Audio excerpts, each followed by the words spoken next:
এটা ভবিষ্যৎবাণী নয় আমার ভাইয়েরা, একটা কথা বলে রাখি। আর এক সপ্তাহ যদি ইরান যুদ্ধে টিকে যায়, আগামী বিশ্ব ইরান শাসন করবে ইনশাআল্লাহ। আয়াতুল্লাহ খোমেনি যুদ্ধ শুরু হওয়ার পরে তিনি চাইলেই কিন্তু বাংকারে চলে যেতে পারতেন, তিনি চাইলে একটা নিরাপদ জায়গায় চলে যেতে পারতেন। রিপোর্ট বলছে যেই দিন প্রথম হামলা হয়েছে সেই দিন আয়াতুল্লাহ খোমেনি ইন্তেকাল করেছে। তার মানে তিনি কিন্তু বাংকারে যান নাই, তার মানে তিনি কিন্তু নিরাপদ আশ্রয়ে যান নাই, তিনি তার নিজ বাসাতেই ছিলেন। তিনি তার পরিবারের সঙ্গে, পুরো পরিবার সহ তিনি শহীদ হয়েছে। তার মেয়ে, তার নাতি, তার স্ত্রী, তার পেট জামাই সবাইকে নিয়ে তিনি শহীদ হয়েছে। তিনি শহীদ হওয়ার মাধ্যমে তার বয়স ছিল 86 বছর। তিনি ক্যান্সার আক্রান্ত ছিলেন। আমাদের মেডিকেল রিপোর্ট বলে, যে রিপোর্টগুলো আমি পড়েছি সেখানে বলা হয়েছে তিনি সর্বোচ্চ আর 1 বছর বাঁচতেন। মেডিকেল রিপোর্ট অনুযায়ী, আমাদের তাকদীর অনুযায়ী নয়। হেভি মেডিকেশনে থাকলেও তিনি সর্বোচ্চ 1 বছর বাঁচতেন, বা কয়েক মাস পরে তিনি ডিসফাংশনাল হয়ে যেতেন, বিভিন্ন অঙ্গ প্রত্যঙ্গ তার অকেজ হয়ে যেত। এরকম একজন মানুষকে এভাবে শহীদ করা, পরিবার সহ শহীদ করা পৃথিবীর জঘন্য এবং ইতিহাসের জঘন্য হত্যাযজ্ঞ হয়েছে। তিনি শহীদ হয়েছেন, রমাদানে শহীদ হয়েছে। তিনি নবী করিম সাল্লাল্লাহু আলাইহি ওয়াসাল্লামের বংশধর। হুসাইন রাদিয়াল্লাহু তাআলা আনহু সূত্রেই নবী করিম সাল্লাল্লাহু আলাইহি ওয়াসাল্লামের বংশধর ছিলেন। আপনারা জানেন আলী রাদিয়াল্লাহু তাআলা আনহু তিনি রমাদানে শহীদ হয়েছেন, 21 রমাদান শহীদ হয়েছেন। হোসেন রাদিয়াল্লাহু তাআলা আনহু তিনি রমাদানে শহীদ হয়েছেন পরিবারকে নিয়ে। এই সিলসিলায় ইমাম খোমেনি রাহিমাহুল্লাহ তিনি শহীদ হলেন পরিবারকে নিয়ে। যতদিন পর্যন্ত শিয়াইজম আছে পৃথিবীতে, যতদিন পর্যন্ত শিয়ারা আছে, ইমাম খোমেনিকে তারা স্মরণে করে রাখবে। 2 নম্বর কথা হচ্ছে, খোমেনির ইন্তেকালের মাধ্যমে ইরানের শিয়ারা পাশাপাশি পুরো বিশ্বের শিয়ারা একতাবদ্ধ হয়ে গিয়েছে। এবং মুসলমান আমরা যারা আছি আমাদের একটা সিম্পেথি তাদের মধ্যে আছে। সুতরাং ইমাম খোমেনি তিনি শহীদ হয়েছেন, কিন্তু তিনি তার দেশকে বাঁচিয়ে গিয়েছেন। আপনারা জানেন তিনি শহীদ হওয়ার পর থেকে তার সন্তান মুজতাবা খোমেনি তিনি অ্যাটাকগুলো করছেন, এবং সেই অ্যাটাকগুলো কতটা দুর্ধর্ষ হচ্ছে এবং কতটা কঠিন হচ্ছে। আমরা দোয়া করছি আল্লাহ তাআলা ইরানের মুসলমানদেরকে বিজয় দান করুন। আমরা দোয়া করছি আল্লাহ তাআলা ইসরায়েল এবং আমেরিকাকে ধ্বংস করে দিন। আল্লাহুম্মা আমিন। আল্লাহ তাআলা যেন আমাদেরকে নিজ চোখে তা দেখে যাওয়ার তৌফিক দেয়। আমার পরিবারের সদস্য আমাকে একটা মেসেজ পাঠিয়েছে। আচ্ছা, এইখানে লেখা আছে ইরানের মানুষরা মুসলমান নয়, তো তারা যে মৃত্যুবরণ করছে তাদেরকে শহীদ বলছি, এটা কি ঠিক হচ্ছে? আমার পরিবারের সদস্য আমাকে মেসেজ পাঠিয়েছে। প্রিয় ভাইরা, প্রথম কথা হচ্ছে ইসরায়েলের বিপক্ষে আমাদের অবস্থান হচ্ছে ইসরায়েলের বিপক্ষে। কুকুর চিনেন তো? কুকুর চিনেন? আপনারা কি বলেন, কুকুর না কুত্তা? কুকুর। ইসরায়েলের বিপক্ষে একটা কুকুর যদি থাকে, সে কুকুরের পক্ষে আমরা আছি। আমেরিকার বিপক্ষে যদি একটা কুকুর থাকে, সে কুকুরের পক্ষে আমরা আছি। পুরো বিশ্বের রাষ্ট্রের সমস্ত শক্তিরা, মুসলমানরা যে সাহস করতে পারে, ইরান সে সাহস করেছে। আমরা ইরানের পক্ষে আছি। আপনারা আছেন তো? প্রিয় ভাইরা, 2 নম্বর কথা হচ্ছে ইরানের মুসলমানরা শিয়া, তবে সমস্ত শিয়ারা অমুসলিম বা কাফের নয়। আপনারা জানেন শিয়াদের অনেকগুলো দল আছে, আমরা কোন একটা জমাতে আলোচনা করবো ইনশাআল্লাহ তাআলা। সমস্ত শিয়ারা অমুসলিম বা কাফের নয়। বিশেষ করে খোমেনি, আয়াতুল্লাহ খোমেনি যিনি ইন্তেকাল করেছেন, তার অনেকগুলো বই আমার পড়ার সুযোগ হয়েছে, অনেকগুলো লেকচার আমার পড়ার সুযোগ হয়েছে। আপনারা যারা পড়তে চান, যারা লেকচারগুলো শুনতে চান, আমার কাছে আসবেন, আমি আপনাদেরকে দিব ইনশাআল্লাহ তাআলা। তার কোনো একটা বই কুফরে আকীদা আমি পড়ি নাই, তার কোনো একটা লেকচারে কুফরি আকীদা বা কুফরি কথা আমি শুনি নেই। সুতরাং আয়াতুল্লাহ খোমেনিকে কাফের বলা আমার পক্ষে জায়েজ নয়। আমার এই কথাটা অনেক ভাইরা শুনবেন, অনেক আলেমরাও শুনবেন। তারা যদি তার কোনো বক্তব্য কুফরি বক্তব্য শুনে থাকেন, আমাকে বলবেন, আমি আমার বক্তব্য প্রত্যাহার করে নেব ইনশাআল্লাহ তাআলা। সুতরাং আয়াতুল্লাহ খোমেনি যিনি ইন্তেকাল করেছেন, তিনি কাফের নন, তিনি শহীদ। এবং তিনি ইন্তেকাল করেছেন, তিনি শহীদ হয়েছেন, তিনি নিজে শহীদ হয়েছেন, কিন্তু তিনি নিজের দেশটাকে বাঁচিয়ে গিয়েছেন। লাইলাতুল কদর খায়রুম মিন আলফি শাহর, 1000 মাস, 1 মাস নয়, 2 মাস নয়, 1 রাত ইবাদত করবেন 1000 মাস। সুবহানাল্লাহ পড়বেন না? আমার রাসূলকে বললাম, নবী এই রাতের কি আরো কোনো বৈশিষ্ট্য আছে নাকি? আমার রাসূল সুন্দর করে বললেন, বান্দা শুনো শুনো, এই রাতের 2 নম্বর বৈশিষ্ট্য হচ্ছে এই রাতে আমার রব মানুষের ভাগ্যটাকে পরিবর্তন করে দেয়।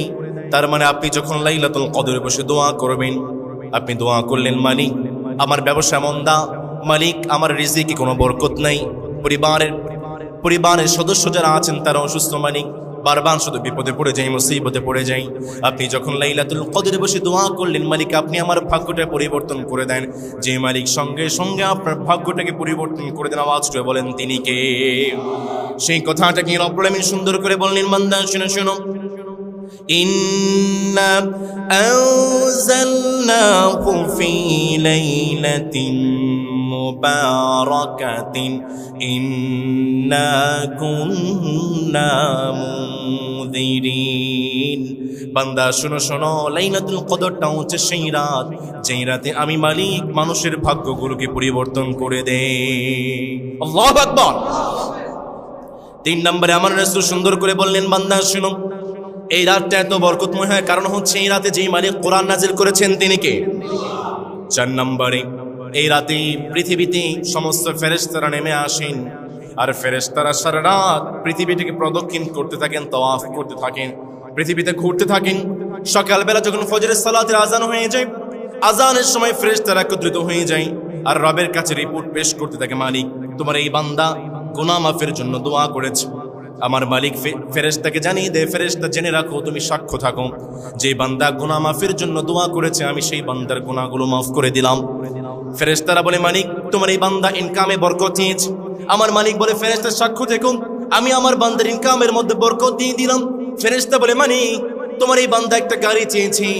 আমার রব জানিয়ে দে, ফেরেশতা সাক্ষ্য থেকো, আমি আমার বান্দাকে গাড়ি দিয়ে দিলাম। ফেরেশতা বলে, মালিক তোমার এই বান্দা পরিবারের সিকিউরিটি চেয়েছে, পরিবারের সদস্যদের সিকিউরিটি চেয়েছে। আমার রব ফেরেশতাকে জানিয়ে দে, ফেরেশতা তুমি সাক্ষ্য থেকো, আমি আমার এই বান্দার পরিবারের সদস্যদেরকে হেফাজত করে দিলাম। ফেরেশতারা ফজরের সালাতে ঠিক আগ মুহূর্তে এইভাবে আল্লাহর কাছে রিপোর্ট পেশ করতে থাকে, আর আমার রব বলতে থাকে, মালিক আমার রব বলতে থাকে, ফেরেশতারা আমার যেই সমস্ত বান্দা লাইলাতুল কদরে যা দোয়া করেছে আমি আমার বান্দাদের সমস্ত দোয়াগুলো কবুল করে নিলাম। লাইলাতুল কদর অনেক বড় ইবাদত, অনেক বড় রাত, সুমহান রাত। 4 প্রকারের মানুষ আছে আমার ভাইরা, চিল্লায় বলতে হবে কয় প্রকারের মানুষ? পেছনে ভাইরা, কয় প্রকারের মানুষ? 4 প্রকারের মানুষকে আল্লাহ তাআলা ক্ষমা করেন না। লাইলাতুল কদরে আল্লাহ তাআলা সবাইকে ক্ষমা করে দেয়। আওয়াজকে বলতে হবে কয় প্রকারের মানুষকে ক্ষমা করেন না? 1 নাম্বার, যারা সিগারেট খোর, যারা ড্রাগ এডিক্টেড, যারা মাদকখোর, যারা স্মোকার, তাদেরকে যেই মালিক ক্ষমা করেন না তিনি কে? আমার এই মুসল্লি কেরামের মধ্যে স্মোকার নাই, সিগারেট খুন নাই। আমার এখানে আমার অনেক ভক্ত আছে যারা নিয়মিত আমার কথাগুলো শোনে, মসজিদ থেকে বের হয়ে সিগারেট টান দেয় আর বলে, হুজুর তো কত কথাই বলে, সব কি মানা যায়? আছে না নাই? আরে ভাই, আপনি সিগারেটে টান দিয়ে যেভাবে আপনি সিগারেটটাকে পুড়িয়ে ফেলছেন, এই সিগারেট পুরার মাধ্যমে আপনি আপনার আমল নামা নষ্ট করে ফেলছেন। সিগারেট খোর যারা আছে, যারা ড্রাগ এডিক্টেড, লাইলাতুল কদর আল্লাহ আপনাদেরকে ক্ষমা করবেন না। 2 নাম্বার, যারা বাবা মার অবাধ্য সন্তান, আল্লাহ তাদেরকে ক্ষমা করেন না। 3 নাম্বার, যারা আত্মীয় স্বজনদের সঙ্গে ভালো সম্পর্ক রাখে না, আত্মীয় স্বজনদের সঙ্গে ঝগড়া বিবাদ করে, আল্লাহ তাআলা তাদেরকেও লাইলাতুল কদরে ক্ষমা করেন না। আপনি যখন বলবেন, মালিক আপনি আমাকে ক্ষমা করে দেন, গুনাহ করেছি, অপরাধ করেছি, আমাকে ক্ষমা করে দেন, আমার রব বলে, বান্দা তুই তোর মাকে ক্ষমা করতে পারিস না, তুই তোর বোনকে ক্ষমা করতে পারিস না, তুই তোর ভাইকে ক্ষমা করতে পারিস না, তুই আমার কাছে ক্ষমা চাস, তোর মতো কুলাঙ্গারের জন্য আমি আল্লাহর কাছে কোনো ক্ষমা নাই। নাউযুবিল্লাহ পড়বেন না?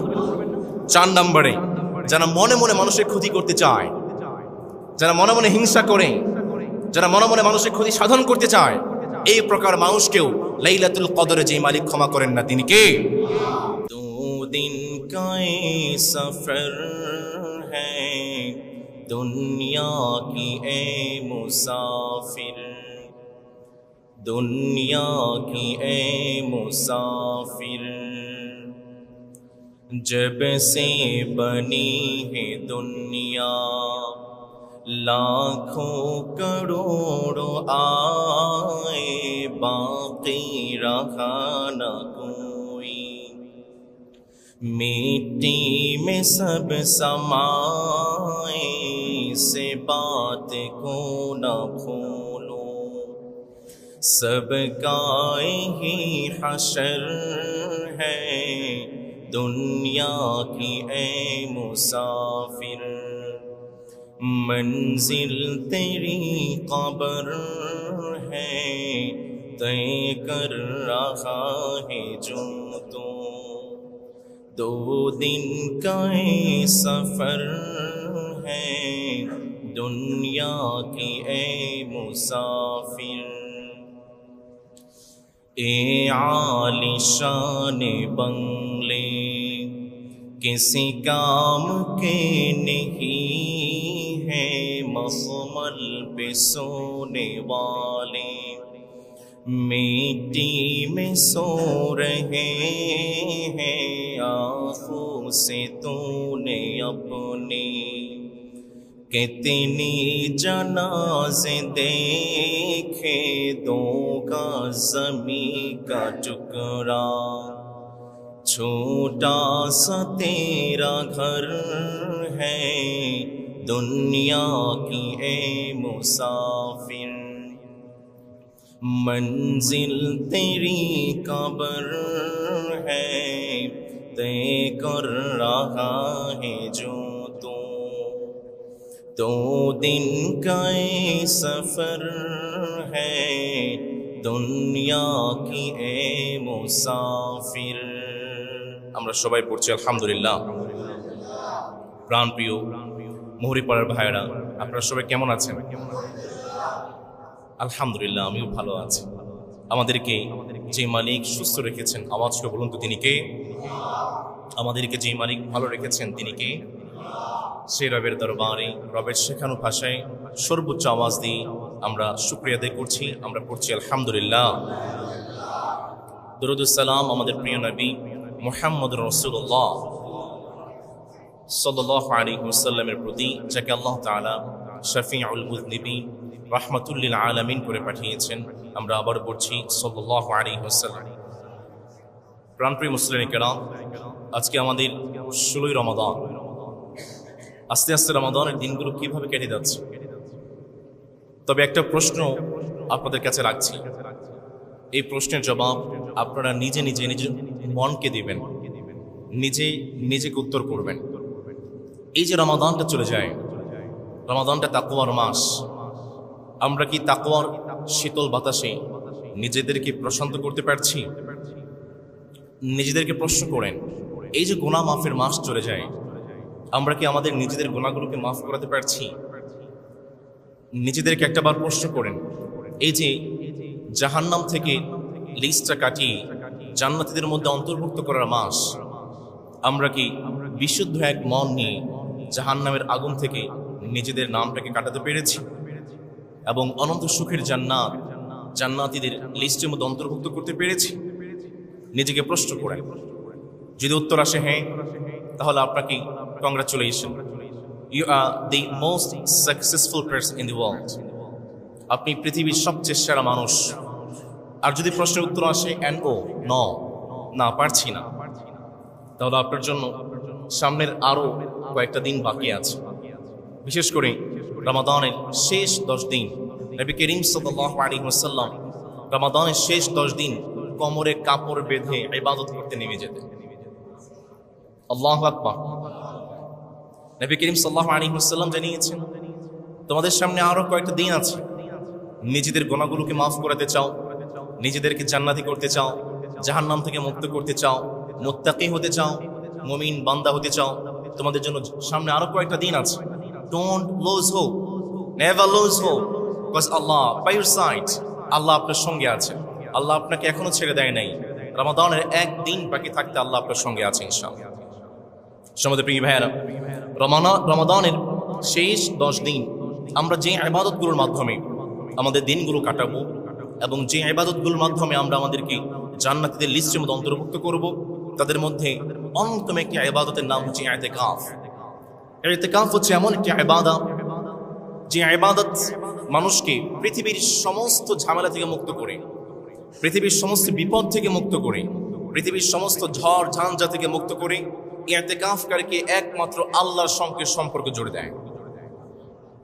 পৃথিবীতে একজন এমপি সাহেব, আমাদের বাংলাদেশ কয়েকদিন আগে নির্বাচন হয়েছে, যারা এমপি ক্যান্ডিডেট ছিলেন বিভিন্ন এলাকায়, যারা ব্যবসায়ী, ওনাদেরকে ধরেছেন, তুমি 1 কোটি টাকা দেবে, তুমি 50 লক্ষ টাকা দেবে, এভাবে টাকা নিয়েছে। টাকা নিয়ে এমপি হয়েছেন। এবং বলেছেন আমি এমপি হওয়ার পরে তোমাদেরকে আমি শেল্টার দেব। একজন এমপি সাহেবের সাথে যদি কারো সম্পর্ক থাকে, কেউ যদি এমপি সাহেবের ডান হাত হতে পারে, তার কত বড় দাম, তার পা যেন মাটিতে পড়তেই চায় না। কিন্তু একজন ইতিকাফকারী, তার সম্পর্ক দুনিয়ার কোনো মানুষের সঙ্গে নয়। বলুন তো দেখি, ইতিকাফকারী সম্পর্ক একজন রবের সঙ্গে, তিনি কে? একজন দুনিয়ার সামান্য একজন এমপি, চেয়ারম্যান, মন্ত্রীর সঙ্গে সম্পর্ক রেখে যদি আপনার এত বড় দাপট থাকে, যিনি রাজাধিরাজ, রব্বুল আলামিন, পুরো বিশ্বের মালিক, পুরো বিশ্ব জাহানের প্রতিপালক, তার সঙ্গে যদি আপনার সম্পর্ক হয়ে যায়, আপনার সঙ্গে আর পারে কি? ঠিক কিনা? আল্লাহ আমার প্রভু, আমার নাহি নাহি ভয়, আমার কিসের শঙ্কা, কোরআন আমার ঝঙ্কা, ইসলাম আমার ধর্ম, মুসলিম আমার পরিচয়। আল্লাহু আকবার। সম্মানিত প্রিয় ভাইয়েরা, ইতিকাফ আমাদেরকে আল্লাহ তাআলার সঙ্গে সম্পর্ক জুড়ে দেয়। এবং ইতিকাফের বিধান শুধুমাত্র আল্লাহ তাআলা নবী করিম সাল্লাল্লাহু আলাইহি ওয়াসাল্লামকে দিয়েছেন, ব্যাপারটা এমন নয়। পৃথিবীতে আল্লাহ তাআলা যখন থেকে নবী পাঠানো শুরু করেছেন, ঠিক তখন থেকে আল্লাহ তাআলা মানুষকে ইতিকাফের বিধান দিয়েছেন। সুবহানাল্লাহ পড়বেন না? সেই কথাটাকে রব্বুল আলামিন সূরাতুল বাকারা এর 125 নম্বর আয়াতে সুন্দর করে বললেন, বান্দা শোনো, ওয়াহিদিনা ইলা ইব্রাহিম ওয়া ইসমাঈল আন তাহহিরা বাইতিয়া লিত-তাইফিনা ওয়াল আকিফিনা ওয়ার-রুকআইস সুজুদ। আমার রব ইসমাঈল আলাইহিস সালামকে জানিয়ে দিন, ইসমাঈল রে, বাবা ইব্রাহিমকে জানিয়ে দিন, ইব্রাহিম রে, তুমি কাবা ঘরটাকে নির্মাণ করো। কাবা ঘরটাকে নির্মাণ করার পরে কাবা ঘরটাকে পরিষ্কার করতে হবে, কাবা ঘরটাকে ক্লিন করতে হবে, কাবা ঘরটাকে প্রস্তুত করতে হবে। কার জন্য প্রস্তুত করবে জানো নাকি? আন তাহহিরা বাইতিয়া লিত-তাইফিন, যারা আমার কাবা ঘরটাকে তাওয়াফ করার জন্য আসবে, ওয়াল আকিফিন, যারা ইতিকাফ করার জন্য আসবে, ওয়ার রুকআইস সুজুদ, এবং যারা রুকু সিজদা করার জন্য আসবে। ইব্রাহিম এবং ইসমাঈল, তোমরা দুইজন মিলে তোমরা আমার ঘরটাকে পরিষ্কার করে দাও। আমরা যখন ওমর ফারুকের জীবনী পড়েছি, ওমর ফারুক রাদিয়াল্লাহু তাআলা আনহু জাহিলি যুগে তিনি একবার ইতিকাফের মানত করেছিলেন। তখন পর্যন্ত তিনি কালেমা পড়ে মুসলমান হন নাই। জাহিলি যুগে ওমর ফারুক ইতিকাফের মানত করেছিলেন। ইসলাম গ্রহণ করার পরে নবীজির দরবারে আসলেন। নবীজির দরবারে এসে বললেন, নবী, ইতিকাফের মান্নত করেছিলাম কিন্তু পূরণ করতে পারিনি, কি করব বলেন? নবী করিম সাল্লাল্লাহু আলাইহি ওয়াসাল্লাম ওমর ফারুককে জানিয়ে দিলেন, ওমর ফারুক রে, তুমি যে ইতিকাফের মান্নত করেছিলে, ইসলাম গ্রহণ করার পরে তুমি দয়া করে মায়া করে সেই ইতিকাফটাকে পূরণ করে দাও। ইতিকাফ অনেক বড় ইবাদত। ইতিকাফ আপনি তিন ভাবে করতে পারেন। প্রিয় মুহুরি পড়ার ভাইয়েরা, বলতে হবে ইতিকাফ কয়ভাবে করা যায়? আমার এই পাশে ভাইরা বলেন, ইতিকাফ কয়ভাবে করা যায়? একটা হচ্ছে সুন্নতি ইতিকাফ, রমাদানের শেষ 10 দিন আপনি সুন্নতি ইতিকাফ করবেন। 2 নম্বর হচ্ছে নফল ইতিকাফ। আপনি রমাদানের শেষ 10 দিন ইতিকাফ করতে পারছেন না, 10 দিনের কম, 7 দিন, 5 দিন, 3 দিন, 1 দিন, আপনি যতদূর সামর্থ্য আছে আপনি ইতিকাফ করবেন, নফল ইতিকাফ। অথবা আপনি পুরো বছর যে কোনো সময় আপনি ইতিকাফে বসবেন। আবার আপনি যখন মসজিদে চলে আসবেন, মসজিদে ঢোকার সময় আপনি ইতিকাফের নিয়তে আসবেন, এটা হচ্ছে নফল ইতিকাফ। আর 3 নম্বর হচ্ছে ওয়াজিব ইতিকাফ। আপনি আপনার মান্নত কোনো কিনা ইতিকাফ আছে, আপনি মান্নত করেছেন ইতিকাফ, অথবা আপনি সুন্নত ইতিকাফে বসেছেন without any reason, without any valid reason আপনি ইতিকাফটাকে ভঙ্গ করেছেন, তখন আপনাকে ইতিকাফটা পূরণ করতে হবে, ওয়াজিব ইতিকাফ। এই 3 ভাবে আমরা ইতিকাফ করতে পারি। প্রিয় ভাইয়েরা, আমরা কোন জায়গায় ইতিকাফ করব? ইতিকাফের জন্য সবচেয়ে সওয়াবের জায়গা হচ্ছে মসজিদে হারাম।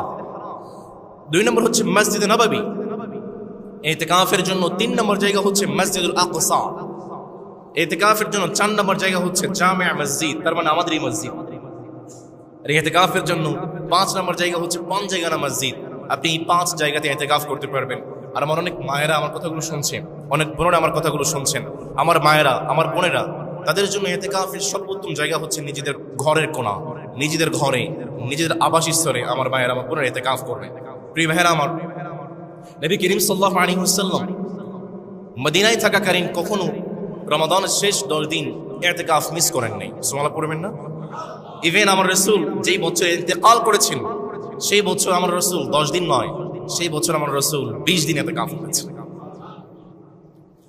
রাসূলুল্লাহ সাল্লাল্লাহু আলাইহি ওয়াসাল্লামকে প্রশ্ন করলাম, নবী সারা বছর আপনি 10 দিন করে ইতিকাফ করেছেন, কিন্তু মৃত্যুর আগে শেষ বছরে আপনি 20 দিন ইতিকাফ করেছেন, তার কারণটা কি?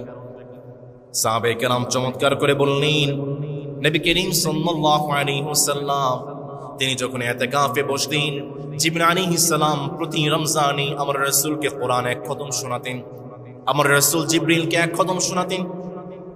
কিন্তু যেই বছর আমার রাসূল ইন্তেকাল করবেন সেই বছর আমার রাসূল চেয়েছিলেন এক খতম নয়, নবীজি 2 খতম আমার জিবরিলকে শোনাবেন। জিবরিল আলাইহিস সালাম নবীজিকে 2 খতম কোরআন শোনাবেন। এজন্য আমার রাসূল শেষ সময়ে 20 দিন ইতিকাফ করেছেন, আর 20 দিন আমার রাসূল জিবরিলকে 2 খতম কোরআন শুনিয়েছেন। জিবরিল আলাইহিস সালাম নবীজিকে 2 খতম কোরআন শুনিয়েছেন। 2 নম্বর কারণ হলো আমার রাসূল শেষ সময় ইতিকাফের মাধ্যমে খুব বেশি ইবাদতের মাধ্যমে আমার রবের সান্নিধ্য অর্জন করতে চেয়েছিলেন, আমার রবের নৈকট্য অর্জন করতে চেয়েছিলেন। আবার কেউ কেউ বলেছেন 8ম হিজরিতে মক্কা বিজয়ের সময় আমার রাসূল ইতিকাফ করতে পারেন নাই। আমার রাসূল যেহেতু মক্কা বিজয়ের সময় ইতিকাফ করতে পারেন নাই, এই জন্য শেষ সময় এসে আমার রাসূল তার কাফারা করেছিলেন, 20 দিন ইতিকাফ করেছিলেন। আমার রাসূলকে বললাম, নবী আপনি কিভাবে ইতিকাফ করেছেন আমাদেরকে জানিয়ে দেন, আমরাও তো ইতিকাফ করতে চাই।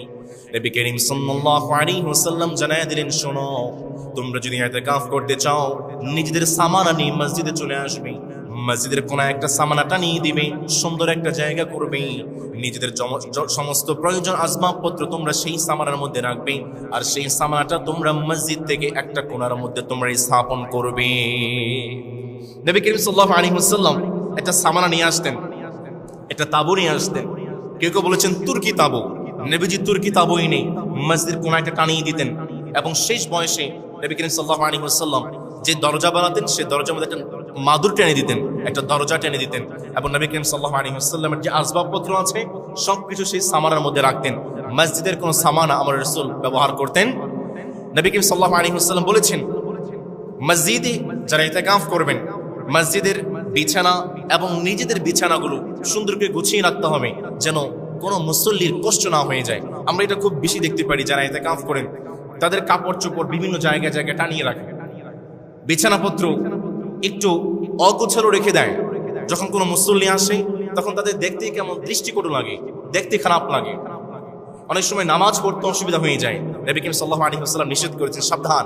আমার রাসূল অত্যন্ত সুন্দর করে নিজেদের বিছানাটা গুছিয়ে রাখতেন, কাপড় চোপড় গুছিয়ে রাখতেন।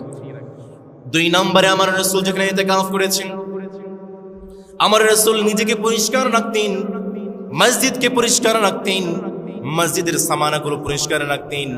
নবী করিম সাল্লাল্লাহু আলাইহি ওয়াসাল্লাম সুন্দর করে বলেছেন, আমার রাসূল যখন ইতিকাফ করতেন আমার রাসূল মসজিদের জানালা দিয়ে মাথাটা বের করে দেখতেন, আর আম্মা জান আয়েশা রাদিয়াল্লাহু তাআলা আনহা নবীজির মাথা মুবারকটা ধুইয়ে দিতেন। আল্লাহু আকবার! কি প্রেম, কি ভালোবাসা! আমার রাসূল ইতিকাফ করছেন, নিজের মাথাটা ধোবেন, নবীজি জানালা দিয়ে মাথাটা বের করে দিতেন, আবার আম্মা জান আয়েশা রাদিয়াল্লাহু তাআলা আনহা নবীজির মাথাটাকে ধুইয়ে দিতেন। সুবহানাল্লাহ পড়বেন না? আম্মা জান আয়েশা রাদিয়াল্লাহু তাআলা আনহা এমন অবস্থায় আমার নবীজির মাথা ধুয়ে দিয়েছেন যে অবস্থায় আম্মা জান আয়েশা রাদিয়াল্লাহু তাআলা আনহা ঋতুমতী ছিলেন। আম্মা জান আয়েশা অসুস্থ ছিলেন, মাসে 3 দিন পিরিয়ডের অসুস্থ ছিল আমার আম্মা জান আয়েশা। তার মানে বোঝা যায় যারা ইতিকাফ করবেন তারা তাদের স্ত্রীরা যদি অসুস্থ থাকে, ঋতুমতী থাকে, এরপরও তাদের রান্না বান্না, তাদের সেবা শুশ্রূষা ইতিকাফকারীরা গ্রহণ করতে পারে, কোনো অসুবিধা। 3 নম্বরে নবী করিম সাল্লাল্লাহু আলাইহি ওয়াসাল্লাম যখন ইতিকাফ করতেন বিনা প্রয়োজনে আমার রাসূল মসজিদ থেকে কখনো বের হতেন না, বিনা প্রয়োজনে আমার রাসূল কখনো মসজিদ থেকে বাহিরে যেতেন না। 4 নম্বরে আমার রাসূল যখন ইতিকাফ করতেন স্ত্রীদের সঙ্গে মেলামেশা করতেন না। 5 নম্বরে আমার রাসূল যখন ইতিকাফ করতেন, ইতিকাফ করার জন্য রবের সান্নিধ্যে চলে এসেছেন, কিন্তু এরপরও তিনি পরিবারকে ভুলে যান নাই। আমার রাসূল যখন ইতিকাফ করতেন পরিবারের খোঁজ খবর নিতেন। আম্মা জান সাফিয়া রাদিয়াল্লাহু তাআলা আনহা তিনি বলেছেন নবী করিম সাল্লাল্লাহু আলাইহি ওয়াসাল্লাম ইতিকাফে আছেন, আমরা যারা স্ত্রীরা আছি আমরা নবীজির কাছে যেতাম, পরিবারের খোঁজ খবর বলতাম। সাফিয়া রাদিয়াল্লাহু তাআলা আনহা তিনি বলছেন আমি মসজিদে নববীতে চলে গিয়েছি, নবীজির সঙ্গে কথা বলেছি, পরিবারের খোঁজ খবর দিয়েছি। এরপরে যখন আমি চলে আসার জন্য উদ্যত হয়েছি, আমি যখন উঠে গিয়েছি বসা থেকে, যখন আমি আম্মা জান উঠে গিয়েছি, নবী করিম সাল্লাল্লাহু আলাইহি ওয়াসাল্লাম আমাকে বিদায় দেওয়ার জন্য তিনিও আমার সঙ্গে উঠে গিয়েছে। স্ত্রী সম্মান।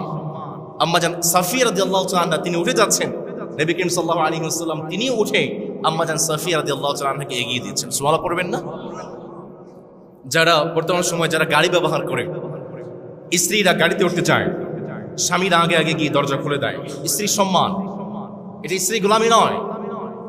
আমার রাসূল আম্মা জান আয়েশা রাদিয়াল্লাহু তাআলা আনহা, আম্মা জান সাফিয়া রাদিয়াল্লাহু তাআলা আনহা উঠে যাচ্ছেন, আমার রাসূল এগিয়ে দিয়েছেন, নিজে উঠে গিয়েছেন। স্ত্রীর সম্মান। যত বেশি স্ত্রীকে সম্মান করবেন, পরিবারকে সম্মান করবেন, আপনার পরিবারে আপনাকে যেই মালিক বরকত দিবেন তিনি কে? সম্মানিত প্রিয় ভাইয়েরা, ইতিকাফ কেন করবেন? ইতিকাফ করার এক নম্বর কারণ হচ্ছে আমার রাসূল সারা জীবনে কখনো ইতিকাফ মিস করেন না। এটা হচ্ছে আমার রাসূলের সুন্নাহ। নবী করিম সাল্লাল্লাহু আলাইহি ওয়াসাল্লাম বলেছেন কানা ইয়াতাকিফুল আশরুল আওয়াখির মিন রমাদান ফালাম ইয়াতাকিফ আমা ফালাম্মা আমাল আমুল মুকবিল ইয়াতাকাফা বি20 আমা। নবী করিম 20 লাইলা নবী করিম সাল্লাল্লাহু আলাইহি ওয়াসাল্লাম জীবনে কখনো একবারের জন্য ইতিকাফ মিস করেন নাই। যেভাবে বলেছি, জীবনের শেষ সময় মৃত্যুর আগ মুহূর্তে আমার রাসূল 20 দিন ইতিকাফ করেছেন। 2 নম্বর, আপনি যদি ইতিকাফ করেন আপনার ভাগ্য থেকে কখনো লাইলাতুল কদর মিস হবে? লাইলাতুল কদর আপনি ইতিকাফ করছেন, আপনার ভাগ্যে যে মালিক লাইলাতুল কদরের সওয়াবগুলোকে মিছিয়ে দিবেন তিনি কে? নবী করিম সাল্লাল্লাহু আলাইহি ওয়াসাল্লাম জানালেন, শোনো শোনো, রমাদানের প্রথম দশকে আমি ইতিকাফ করেছি, রমাদানের প্রথম দশকে ইতিকাফ করেছি এবং লাইলাতুল কদরটাকে আমি অন্বেষণ করেছি, তালাশ করেছি, কিন্তু লাইলাতুল কদরটা আমি পাই নাই। রমাদানের দ্বিতীয় দশকে আমি ইতিকাফ করলাম, লাইলাতুল কদরকে অন্বেষণ করলাম, কিন্তু তাও পেলাম না। লাইলাতুল কদর পাওয়ার আশায় রমাদানের শেষ দশকে ইতিকাফ করেছি। আমার রাসূল সুন্দর করে বললেন, বান্দা শোনো শোনো, তাহাররাউ লাইলাতুল কদরি ফিল আশরিল আওয়াখির মিন রমাদান। আমার রাসূল রমাদানের শেষ দশকে ইতিকাফ করে বললেন, শোনো, তোমরা যদি লাইলাতুল কদরটা পেতে চাও তাহলে তোমরা রমাদানের শেষ দশকে লাইলাতুল কদর অন্বেষণ করো। শেষ দশকে আপনি যদি ইতিকাফ করতে পারেন, আপনাকে লাইলাতুল কদর যে মালিক আপনার ভাগ্যে জুটিয়ে দিবে তিনি কে? 3 নম্বর, আপনি যদি ইতিকাফ করেন আল্লাহ তাআলা আপনাকে সমস্ত গুনাহগুলো থেকে মুক্ত করে দিবেন। সুবহানাল্লাহ পড়বেন না? 4 নম্বর, আপনি যদি ইতিকাফ করেন, আপনি ইতিকাফ থাকা অবস্থায় আপনি ঘুমাবেন, আপনি খাবেন, আপনি ওয়াশরুমে যাবেন, আপনি আপনার পরিবারের সঙ্গে কথা বলবেন, প্রত্যেকটা মুহূর্তকে আল্লাহ তাআলা ইবাদত হিসেবে কবুল করে নেন। 5 নম্বর, আপনি যদি ইতিকাফ করেন আপনাকে আল্লাহ তাআলা তার নিজের খালেস এবং একনিষ্ঠ বান্দা হিসেবে কবুল করে নেয়। সম্মানিত প্রিয় ভাইয়েরা, আপনারা যারা ইতিকাফ করবেন, ইতিকাফ করার কিছু আদব আছে। এই মসজিদ অন্যান্য জায়গার মতো সাধারণ কোনো জায়গা নয়। আমার রাসূল সুন্দর করে বলেছেন, আহাব্বুল বিলাদি ইলাল্লাহ মাসাজিদুহা ওয়া আবগাদুল বিলাদি ইলাল্লাহ আসওয়াকুহা। পৃথিবীর সর্বোত্তম জায়গা হচ্ছে মসজিদ, আর পৃথিবীর সর্বনিকৃষ্ট জায়গা হচ্ছে বাজার। কিন্তু দেখা যায় আমরা নিকৃষ্ট জায়গার প্রতি বেশি আকৃষ্ট, আছে না নাই? মসজিদে কম, বাজারে, অথচ হওয়ার কথা ছিল উল্টা, বাজারে কম, মসজিদে চা স্টলে বসে কি করেন? টিভি দেখেন, গপ্প গুজব করেন, আড্ডা দেন, মানুষের গীবত করেন। এর বাহিরে ভালো কোনো কাজ হয়? আমার দেখা মতো হয় না। তো আপনি কেন চা স্টলে বসে থাকেন? নবী করিম সাল্লাল্লাহু আলাইহি ওয়াসাল্লামের হাদিস, নবীজির ভাষায় আপনি সর্বনিকৃষ্ট জায়গায় বসে আছেন। একটাবার চিন্তা করেন, আপনি বাজারে বসে আছেন, চা স্টলে বসে আছেন, টিভি দেখছেন, গল্প গুজব করছেন, নবীজির ভাষায় সর্বনিকৃষ্ট জায়গায় বসে আছেন। এই নিকৃষ্ট জায়গায় যদি আপনার মৃত্যু হয়ে যায়, আপনি কিভাবে চিন্তা করতে পারেন মৃত্যু হওয়ার পরে আপনার জায়গাটা সর্বোৎকৃষ্ট জায়গা হবে? আপনি কিভাবে চিন্তা করতে পারেন? আপনি তো নিকৃষ্ট জায়গায় মৃত্যুবরণ করলেন। এই জন্য প্রিয় ভাইয়েরা আমার, পৃথিবীর সর্বোৎকৃষ্ট জায়গার নাম হচ্ছে মসজিদ। এই জন্য মসজিদে কিছু আদব আছে। যারা ইতিকাফ করবেন, যারা মসজিদে আসবেন, মসজিদের 1 নম্বর আদব হচ্ছে মসজিদের পবিত্রতা ধরে রাখতে হবে। নবী করিম সাল্লাল্লাহু আলাইহি ওয়াসাল্লামের সাহাবী আয়েশা রাদিয়াল্লাহু তাআলা চমৎকার করে বলছেন, বান্দা শুনো, কানা আমার রাসূলুল্লাহ সাল্লাল্লাহু আলাইহি ওয়াসাল্লাম বিবিনাইল মসজিদি ফিদ-দুরি ওয়া আন তুনাযযাফা ওয়া তুতায়্যাবা। আমার রাসূল প্রত্যেকটা পাড়া মহল্লায় মসজিদ নির্মাণ করতে বলেছেন এবং মসজিদগুলোকে পরিষ্কার এবং সুগন্ধিময় করতে বলেছেন। সুবহানাল্লাহ পড়বেন না? এই জন্যই তো আমার রাসূল সুন্দর করে বললেন, বান্দা শুনো, উরিদাত আলাইয়া আমালু উম্মতি, আমার কাছে বান্দার আমলনামাগুলো উপস্থাপন করা হয়েছে।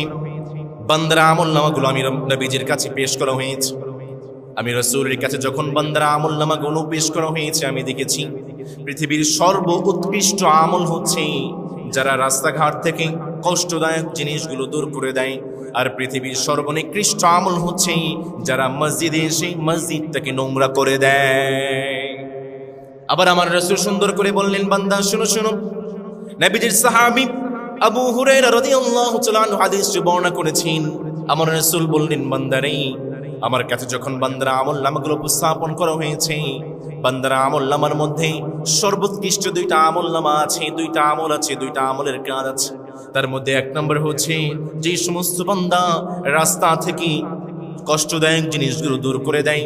দুই নম্বর হচ্ছে যারা মসজিদটাকে পরিষ্কার করে, মসজিদটাকে ক্লিন করে। এই দুইজন মানুষকে যেই মালিক কবুল করে নেন, আওয়াজ করে বলেন তো তিনি কে? আমাদের সমাজে একটা ভাইরাস আছে, পৃথিবীর সর্বোৎকৃষ্ট সওয়াবের নাম হচ্ছে মসজিদ পরিষ্কার করা। কিন্তু আমরা মসজিদ পরিষ্কার করতে গেলে আমাদের অহংকার লাগে, আমি এত বড় একজন মানুষ, আমি মসজিদ পরিষ্কার করব। মসজিদ ঢুকেছি, মসজিদ ঢোকা মাত্র একটু ময়লা দেখা দিয়েছে। এই ছোট্ট একটা ময়লা আপনি চাইলে নিজে হাত দিয়ে তুলে আপনি বাইরে ফেলতে পারেন, কিন্তু আপনি সেটা করবেন না, আপনার ইগোতে লাগে, আপনার ইগোতে হার্ট করে আমি এত বড় একজন মানুষ মসজিদ পরিষ্কার করব। এই মুয়াজ্জিন সাহেব আপনি কোথায়? মসজিদে ময়লা কেন? এরকম মানুষ আছে না নাই? সাবধান, আমার রাসূল জানিয়েছেন সর্বোৎকৃষ্ট কাজ মসজিদের কাজ। এটা পৃথিবীর কোনো মানুষের কাজ নয়, একমাত্র যেই মালিকের কাজ তিনি কে? আমার রাসূল জানিয়েছেন আপনি যখন মসজিদ পরিষ্কার করবেন, এই মসজিদ পরিষ্কার করার মাধ্যমে আল্লাহ তাআলা আপনার হৃদয়টাকে পরিষ্কার করে দেয়। শোনো শোনো ইয়া ইলাহি আমার মুনাজাত, শোনো আমার মুনাজাত, মসজিদেরি ঝাড়ো বরদার হোক আমারে হাত, শোনো আমার মুনাজাত। চিল্লায়ে পড়েন আমিন। আবার রাসূল বলেছেন মসজিদটাকে পরিষ্কার রাখতে হবে। নবী করিম সাল্লাল্লাহু আলাইহি ওয়াসাল্লাম 2 নম্বরে জানালেন, যতক্ষণ পর্যন্ত মসজিদে থাকবেন, যারা ইতিকাফ করবেন তাদের জন্য বলছি, যারা মসজিদে আসবেন তাদের জন্য বলছি, যারা মসজিদে এসে ইবাদত করবেন তাদের জন্য বলছি। আমার রাসূল জানালেন যতক্ষণ পর্যন্ত মসজিদে থাকবেন, ওযু অবস্থায় থাকবেন। আমার রাসূলের সাহাবী কত সুন্দর করে বললেন, বান্দা শুনো, ইন্না উম্মতি ইউদআউনা ইয়াওমাল কিয়ামাতি গুররান মুহাজ্জালিন। আমার রাসূল সুন্দর করে বললেন, কিয়ামতের সেই কঠিন ময়দানে কোটি কোটি লক্ষ লক্ষ হাজার হাজার কোটি কোটি উম্মত থাকবে। আমার সাহাবায়ে কেরাম রাসূলকে বললেন, নবী আপনি আপনার উম্মতকে কিভাবে চিনতে পারবেন? এত হাজার হাজার লক্ষ লক্ষ কোটি কোটি উম্মতের মধ্যে আপনি আমাদেরকে কিভাবে চিনতে পারবেন বলেন? আমার রাসূল সুন্দর করে বললেন, বান্দা শুনো রে শুনো রে, আমার যেই সমস্ত বান্দারা ওযু করবে, ওযু করার কারণে যেই সমস্ত অঙ্গ প্রত্যঙ্গগুলো ধৌত করবে, কিয়ামতের সেই কঠিন ময়দানে আমার বান্দার সেই সমস্ত অঙ্গ প্রত্যঙ্গগুলো জ্বলজ্বল করতে থাকবে। আর আমি নবী আমার বান্দাদেরকে এই সমস্ত সাইন দেখে দেখে ডেকে ডেকে আনবো, এবং আমি নবী শাফাআত করে তাদেরকে জান্নাতে ঢুকিয়ে দিব। এই যে হাতগুলো ধুচ্ছেন, কিয়ামতের সেই কঠিন ময়দানে এগুলো জ্বলজ্বল করতে থাকবে, নূরের মতো চমকাতে থাকবে। আমার রাসূল বলেছেন আমি অন্য কোনো সাইন নয়, এই যে হাতটা ধুয়েছেন, মুখটা ধুয়েছেন, এই নূরের সাইন দেখে আমি বান্দাকে ডাকবো, আমার উম্মত, ইয়া উম্মতি আসো। আমি উম্মতকে ডাকবো, আমি শাফাআত করে আমি উম্মতকে জান্নাতে ঢুকিয়ে দেব। এই জন্য তো আমার রাসূল সুন্দর করে বললেন, বান্দা শুনো, যখন তোমরা ইতিকাফে বসবে, মসজিদে থাকবে, তোমরা সব সময় ওযু অবস্থায় থাকবে। কিন্তু একটা বিষয়, যারা ওযু করেন, ওযু করার সময় অনেক সময় আমরা পানিকে অপচয় করি। মসজিদের পানি, সরকারি পানি, এমন ভাবে কলটা ছেড়ে দেই, এত পরিমাণ পানি দিয়ে ওযু করি, যেই পরিমাণ পানি দিয়ে একজন মানুষের গোসল পর্যন্ত হয়ে যায়। আমরা অনেক সময় পানি অপচয় করি। সাবধান করে বলছি আমার ভাইয়েরা, নবী করিম সাল্লাল্লাহু আলাইহি ওয়াসাল্লামের মাধ্যমে আমার রাসূল সুন্দর করে বললেন, বান্দা শুনো, ইয়া বনি আদম খুযু যিনাতাকুম ইনদা কুল্লি মাসজিদ ওয়া কুলু ওয়াশরাবু ওয়া লা তুসরিফু ইন্নাহু লা ইউহিব্বুল মুসরিফিন। আমার রাসূল সুন্দর করে বললেন, বান্দা শোনো শোনো, যখন মসজিদে আসবে সুন্দর একটা জামা পরিধান করবে, নিজেকে সুগন্ধময় করবে, তোমরা ওযু করবে। তোমরা ওযু করার সময় পানি অপচয় করবে না। বলুন তো দেখি, যেই মালিক পানি অপচয়কারীকে পছন্দ করেন না তিনি কে? আমাদের সমাজে পানি অপচয়কারী নাই, আছে না নাই? আমার গতকালকে একটা ভিডিও পাবলিশ হয়েছে, আমাদের এই সলাতুত তারাবিকে একটা ডকুমেন্টারি আকারে ভিডিও পাবলিশ হয়েছে। সেখানে কিছু মানুষের ওযুর একটা ভিডিও আছে। আমি যখন খেয়াল করলাম, সুবহানাল্লাহ, এমন ভাবে কলটা ছেড়ে দিয়েছে, কলটা বন্ধ করার কোনো নাম নাই। কিয়ামত হয়ে যাবে, কল বন্ধ করবে না। সরকারি পানি। মসজিদের ওয়াশরুমগুলোতে অনেক সময় টিস্যু রাখা থাকে, টিস্যুগুলো একদিনও যায় না, লাগে একটা, নেয় 10টা, আছে না নাই? অপচয়কারী, ইন্নাল্লাহ লা ইউহিব্বুল মুসরিফিন। আমার রাসূল বলেছেন, তোমরা যদি প্রবাহিত নদীর পাশে বসে ওযু করো, এরপরও তোমরা পানি অপচয় করবে না। আমার রাসূল যখন ওযু করতেন মাত্র 750 মিলিমিটার পানি দিয়ে ওযু করতেন। সুবহানাল্লাহ পড়বেন না? পানি যেন অপচয় না হয়, আমার রাসূল 2 হাত ব্যবহার করতেন না, আমার রাসূল 1 হাত ব্যবহার করে ওযু করতেন। আল্লাহু আকবার। পানি অপচয় করি, যা রুজু করবেন পানি অপচয় করা যাবে। নম্বরে আমার রাসূল বললেন, বান্দা শুনো, তোমরা যারা মসজিদে আসবে, তোমরা যারা ইতিকাফ করবে, শোনো শোনো, তোমরা তোমাদের মুখটাকে পরিষ্কার রাখবে। এমন কিছু খাবার খেয়ে মসজিদে আসবে না যে খাবার খেলে তোমাদের মুখ থেকে দুর্গন্ধ চলে আসে। তোমরা পেঁয়াজ খেয়ে, রসুন খেয়ে মসজিদে আসবে না। অনেক সময় যারা ইতিকাফ করেন নিজের মুখটাকে ভালো করে পরিষ্কার করেন না, যখন মানুষের সঙ্গে কথা বলে তখন তাদের মুখ থেকে দুর্গন্ধ আসে। আমার রাসূল জানিয়ে দিয়েছেন, সাবধান, নিজের মুখটাকে পরিষ্কার করবে। ইভেন তোমরা যখন কোনো খাবার খাবে, খাবার খাওয়ার পরে তোমরা কুলি করবে, মুখটাকে পরিষ্কার করবে। 4 নম্বরে আমার রাসূল সুন্দর করে বললেন, অহেতুক কথাবার্তা বলা যাবে, উচ্চ ভাষায় কথা বলবা না, অহেতুক কথাবার্তা বলবা না। কারণ যারা মসজিদে আসে উচ্চ ভাষায় কথা বলে, অহেতুক কথাবার্তা বলে, তাদের হৃদয়টাকে যেই মালিক বন্ধ করে দেয়, আওয়াজ করে বলেন তিনি কে? আমার ভাইয়ের, অহেতুক কথাবার্তা বলা যাবে না।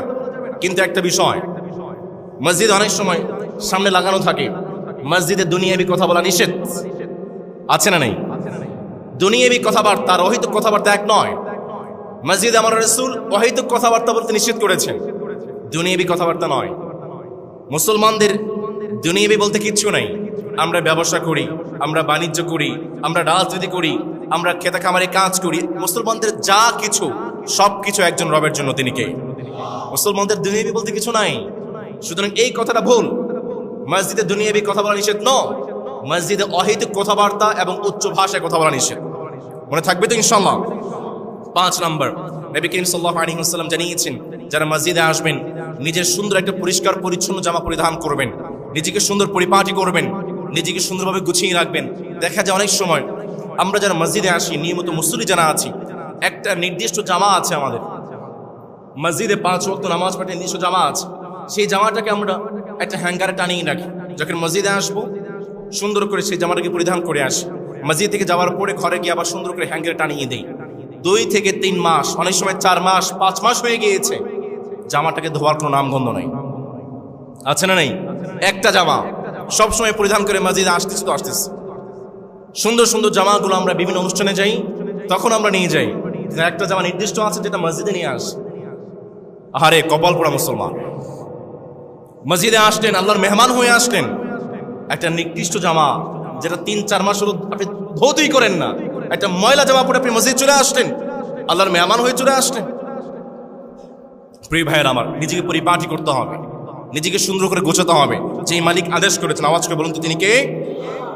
আবার অনেক ভাইয়েরা মন খারাপ করছেন, হুজুর অনেকে তো ইতিকাফ করবেন, তাদের জন্য বলছেন, কিন্তু আমাদের তো ব্যস্ততা বেশি, পরিবার আর কেউ নাই, একজনই সদস্য, ইতিকাফ করতে পারি না, কি করব? আমাদের তো মনটা খারাপ। এরকম মন খারাপ মানুষ কি আপনারা আছেন? ইতিকাফ করতে পারবেন না, মন খারাপ, এমন কি আছেন? কম আছে না নেই? যারা ইতিকাফ করতে পারবেন না তাদের জন্য 16টি আমল প্রিয় ভাইয়ের আমার। 1 নম্বর, আপনারা যদি ইতিকাফ না করেও ইতিকাফের সওয়াব নিতে চান, 1 নম্বর আমল হচ্ছে তাকবীরে উলার সাথে জামাতের সঙ্গে আপনাদেরকে 5 ওয়াক্ত সালাত আদায় করতে হবে। 2 নম্বর, খুব বেশি পরিমাণে নফল ইবাদত করতে হবে। ইতিকাফ না করেও যদি ইতিকাফের সওয়াব পেতে চান, বিশেষ করে তাহাজ্জুদের সালাত, ইশরাকের সালাত, চাশত, আওয়াবিন, সালাতুল জাওয়াল, এরপরে সালাতুল হাজাত, সালাতুল শুকর, সালাতুল তাওবা, যে নফল সালাতগুলো আছে এই নফল সালাতগুলো বেশি বেশি করে আদায় করা। 3 নম্বর, পুরো সময়টা কোনো না কোনো ইবাদতে লিপ্ত থাকা। আপনি আপনার পুরো সময়টা কিভাবে ইবাদতে লিপিবদ্ধ করবেন? ফর এক্সাম্পল, আপনি যখন সকালবেলা উঠবেন, তাহাজ্জুদের সালাত পড়ে উঠলেন, আপনি ফজরের সালাত পড়ে যখন আপনি অফিসে চলে যাবেন, আপনি মনে নিয়ত করবেন, আমি 1 মুহূর্ত সময় পেলে, 1 মিনিটে যদি সময় পাই কাজের ফাঁকে, আমি সেই সময়টা ইবাদত করব। আপনি গাড়িতে বসে আছেন, বসে বসে পড়ছেন আস্তাগফিরুল্লাহ, আল্লাহুম্মা সাল্লি আলা মুহাম্মদ, আপনি জিকির করছেন। কাজের ফাঁকে ফাঁকে আপনি একটু সময় পেয়েছেন, আপনি জিকির করছেন। আপনি পুরো দিন খুব স্পেসিফিক, খুব একটা বেশি সময় পান নাই, মাঝে মাঝে যে সময় পেয়েছেন সেই সময়টা আপনি ইবাদত করেছেন। আপনার মনে এই যে তামান্না, এই তামান্নার কারণে আপনি সারাদিন যত ইবাদত করেছেন, আপনি সারাদিন যত কাজ করেছেন, অফিসিয়াল কাজ, রাজনৈতিক কাজ, আপনার ব্যবসায়িক কাজ, যত কাজ করেছেন, আপনার সমস্ত কাজকে আল্লাহ তাআলা ইবাদত হিসেবে আপনার আমলনামায় লিপিবদ্ধ করে দেয়। যারা ইবাদত করতে পারছেন না, যারা ইতিকাফ করতে পারছেন না, পুরো সময়টাকে আপনারা ইবাদতে মগ্ন থাকবেন। 4 নম্বর, বিশেষ কোনো প্রয়োজন ছাড়া কারোর সঙ্গে কথাবার্তা বলবেন না। 5 নম্বরে, কারোর সঙ্গে কটু ভাষায় কথা বলবেন না, কারোর সঙ্গে ঝগড়া বিবাদ করবেন না। রোজা অবস্থায় যারা রোজাদার, পেট খালি তো মাথা গরম হয়ে যায়, মুহূর্তের মধ্যে পরিবারের উপর চড়া হয়ে যায়, সাবধান। যারা সিয়াম অবস্থায় আছেন, যারা রমাদান এই বরকতটা নিতে চান, যারা ইতিকাফে না থেকেও ইতিকাফের সওয়াব পেতে চান, কারোর সঙ্গে উচ্চ ভাষায় কথা বলা যাবে, পরিবারের সঙ্গে ঝগড়া বিবাদ করা যাবে। 6 নম্বরে, খুব বেশি ইবাদত করতে হবে, কোরআন তিলাওয়াত করতে হবে এবং তাফসীর পড়তে হবে। 7 নম্বরে, লম্বা লম্বা সিজদা করবেন, লম্বা লম্বা কিয়াম করবেন, লম্বা লম্বা রুকু করবেন। 8 নম্বরে, জিকির এবং নিয়মিত তাসবিহগুলো পড়বেন। 9 নম্বরে, বেশি বেশি মসজিদে আসবেন, মসজিদ অবস্থান করবেন। পারলে রাতটাকে মাঝে মাঝে মসজিদে এসে অবস্থান করবেন, না হয় অর্ধেক রাত আপনি মসজিদে থাকলেন বা শেষ রাত আপনি মসজিদে থাকলেন।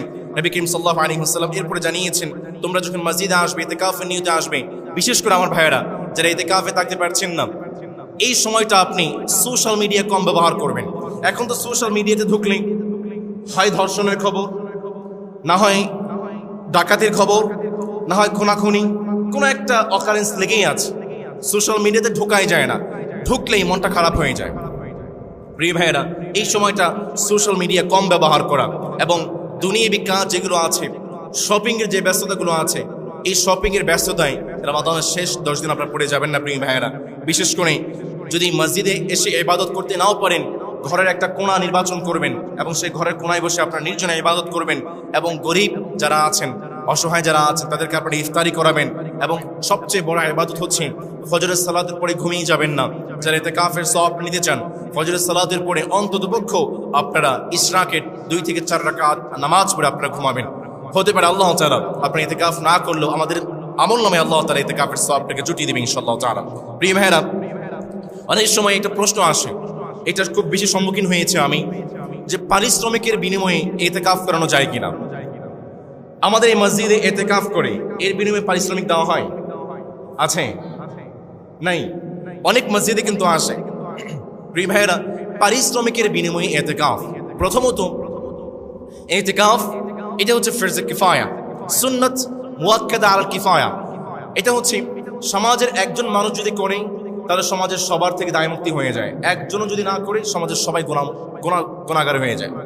এই জন্য অনেক সময় হয় কি, একজন মানুষকে ধরে নিয়ে আসে, আমি তোমাকে টাকা দেবো মসজিদের পক্ষ থেকে, তুমি ইতিকাফ করো, করতে চায় না, পারিশ্রমিকের বিনিময়ে ইতিকাফ, এটা জায়েজ নাই। প্রিয় ভাইয়েরা আমার, পারিশ্রমিকের বিনিময়ে ইতিকাফ এটা জায়েজ নয়। কিন্তু যিনি ইতিকাফ করছেন তাকে যদি আপনি হাদিয়া দেন, হাদিয়া জায়েজ, পারিশ্রমিক জায়েজ নয়। প্রিয় ভাইয়েরা আমার, রমাদানের শেষ দশকে ইতিকাফ ছাড়া আরেকটা ইবাদত, সবচেয়ে গুরুত্বপূর্ণ ইবাদত, তার নাম হচ্ছে লাইলাতুল কদর। নবী করিম সাল্লাল্লাহু আলাইহি ওয়াসাল্লাম একবার এভাবে বসেছিলেন, সাহাবায়ে কেরামদেরকে নিয়ে ওয়াজ করতেছিলেন। নবী করিম সাল্লাল্লাহু আলাইহি ওয়াসাল্লাম বলতেছিলেন, নূহ আলাইহিস সালাম এত বছর হায়াত পেয়েছেন, 900 বছর সাহাবায়ে কেরাম আগের সাহাবীর হায়াত পেয়েছেন, 1000 বছর হায়াত পেয়েছেন, 700 বছর হায়াত পেয়েছেন। আগের নবীদের হায়াত বেশি ছিল, তারা বেশি ইবাদত করেছে। নবী করিম সাল্লাল্লাহু আলাইহি ওয়াসাল্লাম যখন সাহাবায়ে কেরামদেরকে বলেছেন, সাহাবায়ে কেরামদের মনটা খারাপ হয়ে গেছে। নবী করিম সাল্লাল্লাহু আলাইহি ওয়াসাল্লাম প্রশ্ন করলেন, সাহাবীরা তোমাদের মনটা খারাপ হয়ে গেল কেন? সাহাবায়ে কেরাম জবাব দিয়ে বললেন, নবী আগের নবীরা এত লম্বা সময় হায়াত পেয়েছে, এত লম্বা সময় তারা জীবন পেয়েছে, তার মানে তারা 1000 বছর ইবাদত করেছে, 900 বছর তারা ইবাদত করেছে, কিন্তু আমাদের হায়াত তো ছোট, আমরা মাত্র 60 থেকে 70 বছর হায়াত পাই। তাহলে 60 থেকে 70 বছর যে ইবাদত করি, এই ইবাদতের মাধ্যমে তো আমরা আগের সাহাবীদের সাথে, আগের নবীদের সাথে আমরা পাল্লা দিয়ে পারবো না, তারা তো আমাদের আগে জান্নাতে চলে যাবে। নবী করিম সাল্লাল্লাহু আলাইহি ওয়াসাল্লাম একটু চুপ মেরে বসে থাকলেন। এমন সময় আমার রব নবীজিকে জানিয়ে দিলেন, নবী চিন্তার কোনো কারণ নেই, টেনশনের কোনো কারণ নেই। আমার নবীজিকে জানিয়ে দিলেন, নবী শুনো শুনো, যারা পড়েন আমার সঙ্গে পড়বেন, সবাই একসঙ্গে পড়ি। ইন্না আনজালনাহু ফি লাইলাতিল কদরি ওয়া মা আদরাকা মা লাইলাতুল কদর লাইলাতুল কদরি খায়রুম মিন আলফি শাহর। আমার রাসূল জানিয়ে দিলেন, শুনো শুনো, আগের নবীরা 1000 বছর পর্যন্ত হায়াত পেয়েছে, কিন্তু আমার রব জানিয়ে দিয়েছেন আমাদেরকে মালিক এমন একটা রাত দিয়েছেন, সেই রাতে যখন কোনো বান্দা ইবাদত করবে, মুহূর্তের মধ্যে সেই বান্দার আমলনামায় 1000 বছর, 1000 মাস, 1000 রাত ইবাদত করার সমপরিমাণ সওয়াব যেই মালিক বান্দার আমলনামায় ঠুকিয়ে দিবেন, তিনি কে? লাইলাতুল কদর খায়রুম মিন আলফি শাহর। 1000 মাস, 1 মাস নয়, 2 মাস নয়, 1 রাত ইবাদত করবেন, 1000 মাস সুবহানাল্লাহ পড়বেন না? আমার রাসূলকে বললাম, নবী এই রাতের কি আরো কোনো বৈশিষ্ট্য আছে নাকি? আমার রাসূল সুন্দর করে বললেন, বান্দা শুনো শুনো, এই রাতের 2 নম্বর বৈশিষ্ট্য হচ্ছে, এই রাতে আমার রব মানুষের ভাগ্যটাকে পরিবর্তন করে দেয়। তার মানে আপনি যখন লাইলাতুল কদরে বসে দোয়া করবেন, আপনি দোয়া করলেন, মালিক আমার ব্যবসা মন্দা, মালিক আমার রিজিকে কোনো বরকত নাই, পরিবারের সদস্য যারা আছেন তারা অসুস্থ, মালিক বারবার শুধু বিপদে পড়ে যাই, মুসিবতে পড়ে যাই। আপনি যখন লাইলাতুল কদরে বসে দোয়া করলেন, মালিক আপনি আমার ভাগ্যটা পরিবর্তন করে দেন, যে মালিক সঙ্গে সঙ্গে আপনার ভাগ্যটাকে পরিবর্তন করে দেন, আওয়াজ করে বলেন তিনি কে? সেই কথাটা কি রব্বুল আমিন সুন্দর করে বললেন, বান্দা শুনো শুনো, ইন্না আনজালনাহু ফি লাইলাতিন মুবারাকাতিন ইন্না কুন্না মুনদিরিন। বান্দা শুনো শোনো, লাইলাতুল কদরটা হচ্ছে সেই রাত, যেই রাতে আমি মালিক মানুষের ভাগ্যগুলোকে পরিবর্তন করে দেই। আল্লাহু আকবার। 3 নম্বরে আমার রাসূল সুন্দর করে বললেন, বান্দা শুনো, এই রাতটা এত বরকতময় হয় কারণ হচ্ছে এই রাতে যেই মালিক কোরআন নাজিল করেছেন তিনি কে? 4 নম্বরে এই রাতে পৃথিবীতে সমস্ত ফেরেশতারা নেমে আসেন, আর ফেরেশতারা সারা রাত পৃথিবীটাকে প্রদক্ষিণ করতে থাকেন, তাওয়াফ করতে থাকেন, পৃথিবীতে ঘুরতে থাকেন। সকালবেলা যখন ফজরের সালাতের আজান হয়ে যায়, আজানের সময় ফেরেশতারা একত্রিত হয়ে যায় আর রবের কাছে রিপোর্ট পেশ করতে থাকে, মালিক তোমার এই বান্দা গুনাহ মাফের জন্য দোয়া করেছে। আমার মালিক ফেরেশতাকে জানিয়ে দেয়, ফেরেশতা জেনে রাখো, তুমি সাক্ষ্য থাকো, যে বান্দা গুনাহ মাফের জন্য দোয়া করেছে আমি সেই বান্দার গুনাহগুলো মাফ করে দিলাম। ফেরেশতারা বলে, মালিক তোমার এই বান্দা ইনকামে বরকত চেয়েছে। আমার মালিক বলে, ফেরেশতা সাক্ষ্য দেখুন, আমি আমার বান্দার ইনকামের মধ্যে বরকত দিয়ে দিলাম। ফেরেশতা বলে, মালিক তোমার এই বান্দা একটা গাড়ি চেয়েছে। আমার রব জানিয়ে দেয়, ফেরেশতা সাক্ষ্য দেখো, আমি আমার বান্দাকে গাড়ি দিয়ে দিলাম। ফেরেশতা বলে, মালিক তোমার এই বান্দা পরিবারের সিকিউরিটি চেয়েছে, পরিবারের সদস্যদের সিকিউরিটি চেয়েছে। আমার রব ফেরেশতাকে জানিয়ে দেয়, ফেরেশতা তুমি সাক্ষ্য থেকো, আমি আমার এই বান্দার পরিবারের সদস্যদেরকে হেফাজত করে দিলাম। ফেরেশতারা ফজরের সালাতে ঠিক আগ মুহূর্তে এইভাবে আল্লাহর কাছে রিপোর্ট পেশ করতে থাকে, আর আমার রব বলতে থাকে, মালিক আমার রব বলতে থাকে, ফেরেশতারা আমার যেই সমস্ত বান্দা লাইলাতুল কদরে যা দোয়া করেছে আমি আমার বান্দাদের সমস্ত দোয়াগুলো কবুল করে নিলাম। লাইলাতুল কদর অনেক বড় ইবাদত, অনেক বড় রাত, সুমহান রাত। 4 প্রকারের মানুষ আছে আমার ভাইরা, চিল্লায় বলতে হবে কয় প্রকারের মানুষ? পিছনে ভাইরা, কয় প্রকারের মানুষ? 4 প্রকারের মানুষকে আল্লাহ তাআলা ক্ষমা করেন না। লাইলাতুল কদরে আল্লাহ তাআলা সবাইকে ক্ষমা করে দেয়। আওয়াজকে বলতে হবে, কয় প্রকার মানুষকে ক্ষমা করেন না? 1 নাম্বার, যারা সিগারেট খোর, যারা ড্রাগ এডিক্টেড, যারা মাদকখোর, যারা স্মোকার, তাদেরকে যেই মালিক ক্ষমা করেন না তিনি কে? আমার এই মুসল্লি কেরামের মধ্যে স্মোকার নাই, সিগারেট খোর নাই। আমার এখানে আমার অনেক ভক্ত আছে যারা নিয়মিত আমার কথাগুলো শোনে, মসজিদ থেকে বের হয়ে সিগারেট টান দেয় আর বলে হুজুর তো কত কথাই বলে, সব কি মানা যায়? আছে না নাই? আরে ভাই, আপনি সিগারেট টান দিয়ে যেভাবে আপনি সিগারেটটাকে পুড়িয়ে ফেলছেন, এই সিগারেট পোড়ার মাধ্যমে আপনি আপনার আমল নামা নষ্ট করে ফেলছেন। সিগারেট খোর যারা আছে, যারা ড্রাগ এডিক্টেড, লাইলাতুল কদর আল্লাহ আপনাদেরকে ক্ষমা করবেন না। 2 নাম্বার, যারা বাবা মার অবাধ্য সন্তান, আল্লাহ তাদেরকে ক্ষমা করেন না। 3 নাম্বার, যারা আত্মীয় স্বজনদের সঙ্গে ভালো সম্পর্ক রাখে না, আত্মীয় স্বজনদের সঙ্গে ঝগড়া বিবাদ করে, আল্লাহ তাআলা তাদেরকেও লাইলাতুল কদরে ক্ষমা করেন না।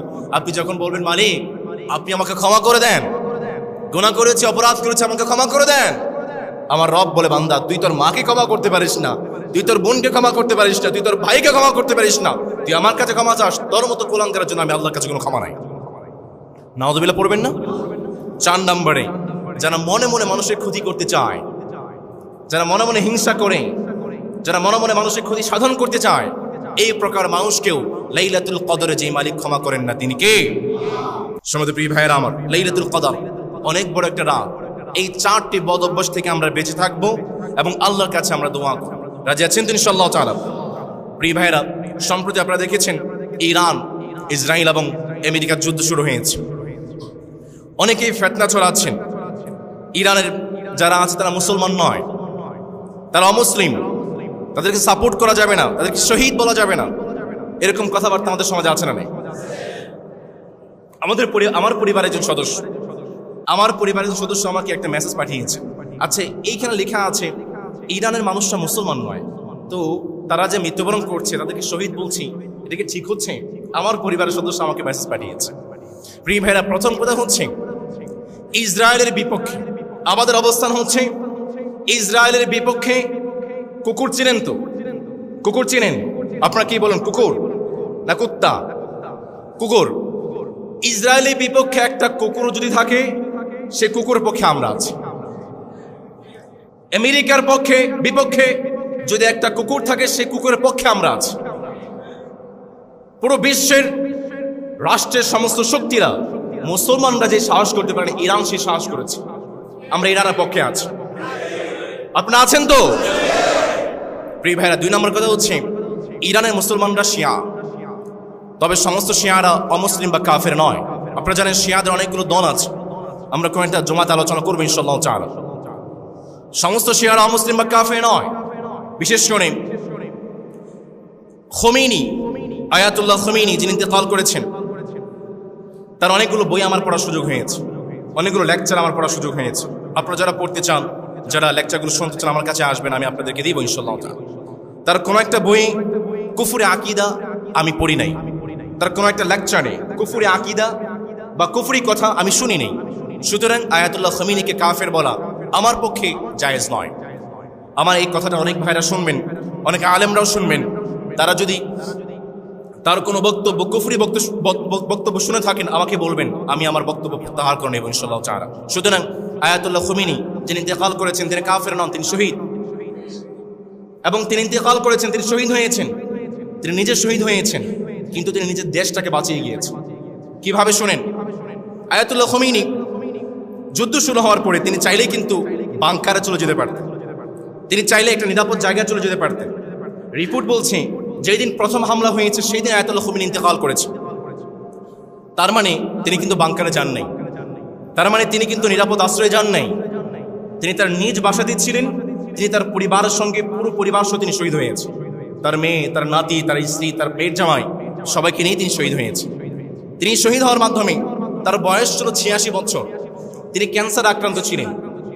আমাদের মেডিকেল রিপোর্ট বলে, যে রিপোর্টগুলো আমি পড়েছি সেখানে বলা হয়েছে তিনি সর্বোচ্চ আর 1 বছর বাঁচতেন। মেডিকেল রিপোর্ট অনুযায়ী, আমাদের তাকদীর অনুযায়ী নয়।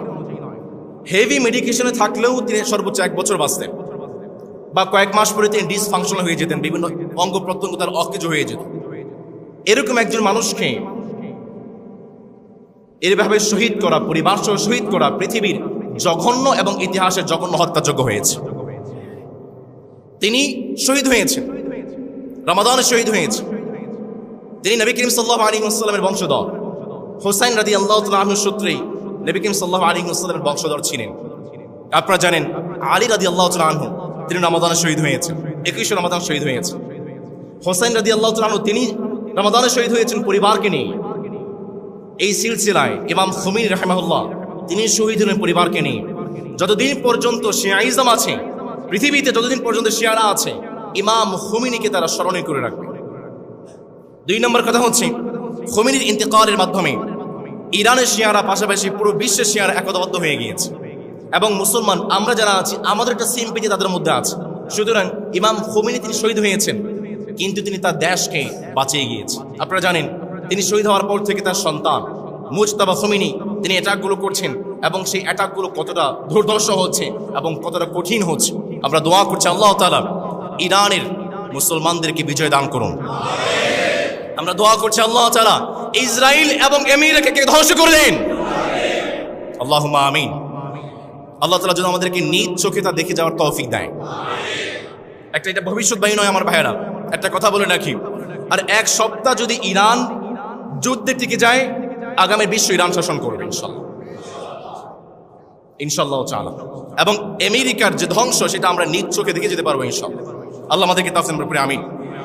ওয়া আখিরু দাওয়ানা আলহামদুলিল্লাহি রাব্বিল আলামিন। প্রিয় ভাইরা আমার।